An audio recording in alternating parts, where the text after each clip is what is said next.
Non terminating repeating.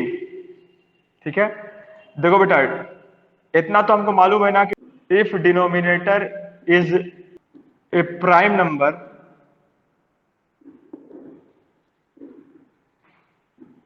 Not equal to 2 और 5, then we get NTR। अच्छा, किस चीज का डिनोमिनेटर बेटा? Denominator of P by Q, rational number का। तो we get NTR, non terminating repeating. इसका मतलब क्या हुआ? देखो बेटा 1/6 को भी मैं ऐसे लिख सकता था, 1/2 इंटू 1/3। प्राइम फैक्टराइजेशन में ब्रेक करके मैंने ऐसे लिख दिया, लिख सकते हैं ना, ऐसे कोई मसला तो है नहीं। तो 1/2 तो ठीक था, शरीफ आदमी था, ये टर्मिनेटिंग देता, लेकिन ये देगा नॉन टर्मिनेटिंग। ठीक है, तो बेटा एक चीज बहुत सिंपल है कि मैं वही कहना चाह रहा हूं कि जब भी कोई रैशनल नंबर का डेसिमल एक्सप्रेशन नॉन टर्मिनेटिंग आता है तो वो अपने इस टुकड़े की वजह से आ रहा है, क्योंकि नीचे क्या है, 2 या 5 नहीं है। एक और एग्जांपल, 1/10 को मैं 1/2 इंटू 1/5 लिख सकता था, तो ये भी टर्मिनेटिंग, ये भी टर्मिनेटिंग, तो आंसर भी टर्मिनेटिंग, ये आएगा नॉन टर्मिनेटिंग रिकरिंग। बेटा तुम एक बात गौर कर रहे हो कि 1/7 को मैंने लिखा था 0.142857, और 1/3 को मैंने चुपचाप से लिख दिया 0.3 बार। तो तुम नहीं देख रहे हो कि 7 के साथ नाइंसाफी क्यों?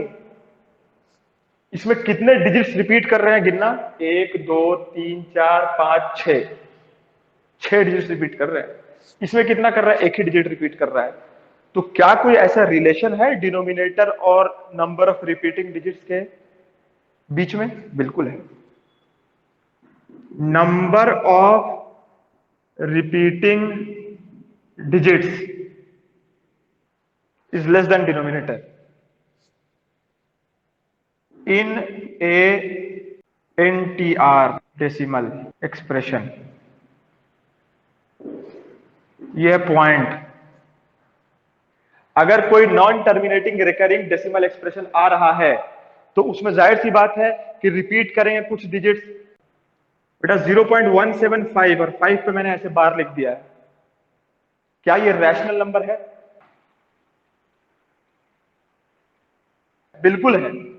क्यों बेटा? क्योंकि एनटीआर हो या टी हो, दोनों ही रैशनल नंबर है। तो ये रिपीट कर रहा है ना, एक डिजिट रिपीट कर रहा है, एक।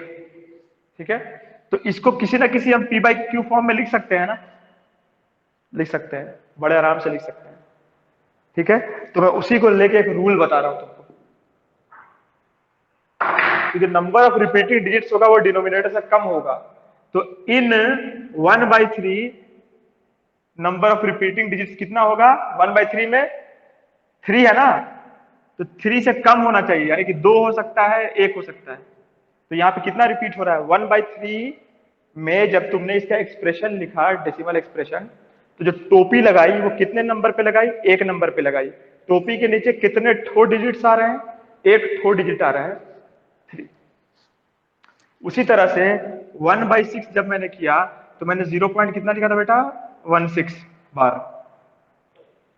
ठीक है, तो इसमें भी कितने डिजिट रिपीट कर रहे हैं? एक ही ठो डिजिट रिपीट कर रहा है।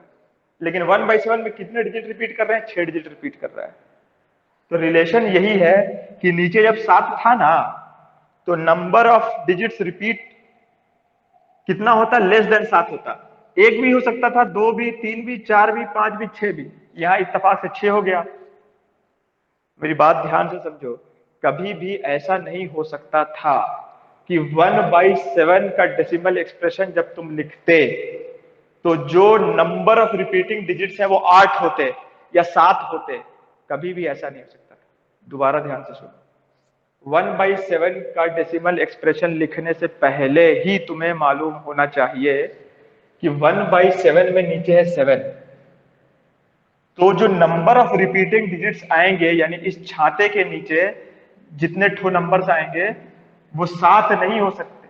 ये गिन के देखो, 1 2 3 4 5 6 है, ये 7 कभी हो ही नहीं सकते थे, ना 8 हो सकते थे, ये 7 से कम रहते, बराबर भी नहीं। तो ये रूल है।